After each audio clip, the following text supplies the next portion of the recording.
the Pancasila, the five guiding principles of our national life.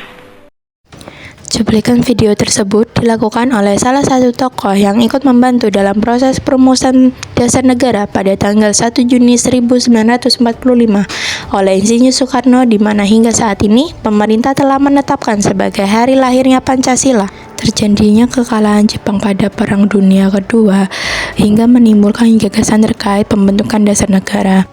Setelah kekalahan Jepang pada Perang Dunia Kedua, Jepang mulai berusaha untuk menarik hati masyarakat dengan memperbolehkan mengibarkan bendera merah putih dengan bersanding pada bendera Jepang, serta memperbolehkan Indonesia menyanyikan lagu Indonesia Raya.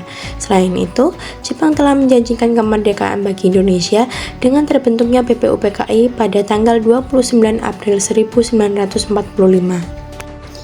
Tujuan dibentuknya BPUPKI adalah sebagai lembaga untuk mempersiapkan kemerdekaan Indonesia yang diketuai oleh Dr. K.R.T. Rajiman Widyodiningrat dengan wakil ketua dari Jepang yaitu Ichi Bangasio dan dari Indonesia yaitu R.P. Suroso.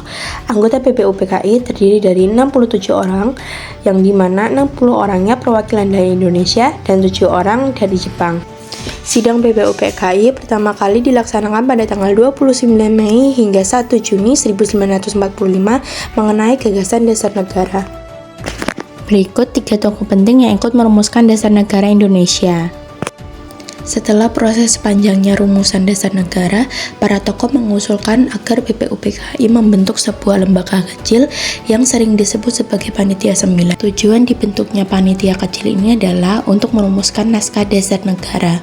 Panitia 9 sendiri terdiri dari 9 orang yang diketuai oleh Insinyur Soekarno dan Wakil Ketua Muhammad Hatta. Tepatnya pada tanggal 22 Juni 1945, Panitia 9 berhasil menghasilkan sebuah naskah yang diberi nama Piagam Jakarta. Setelah Indonesia berhasil memproklamirkan kemerdekaan pada tanggal 17 Agustus 1945, terdapat sebuah perdebatan antara perwakilan Indonesia pada bagian timur terkait frasa pada sila pertama. Pada saat itu, Muhammad Hatta mengusulkan sebuah perubahan frasa tersebut hingga terjadi sebuah diskusi panjang. Diskusi panjang tersebut menghasilkan sebuah perubahan pada sila yang pertama agar tidak menimbulkan sebuah perpecahan antar masyarakat serta menjaga persatuan dan kesatuan bangsa.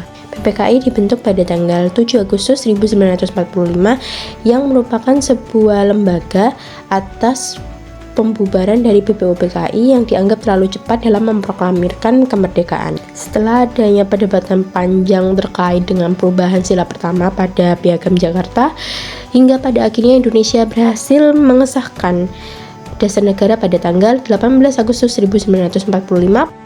Adanya proses lahirnya Pancasila ini mengajarkan kita bahwa pentingnya bersikap toleransi dan saling menghargai antar sesama, yang dimana bahwa sebuah perbedaan yang ada di Indonesia bukan untuk dimusuhi, tetapi untuk kita lindungi dan kita lestarikan untuk di masa depan selanjutnya. Selain itu, peristiwa perumusan dasar negara mengajarkan kita untuk saling menghargai pendapat dan tanpa memaksakan kehendak kepada orang lain. Pancasila juga mengajarkan kita bahwa segala bentuk proses pengambilan keputusan dan kesepakatan, musyawarah merupakan suatu hal penting yang harus kita lakukan demi mencapai kata mufakat.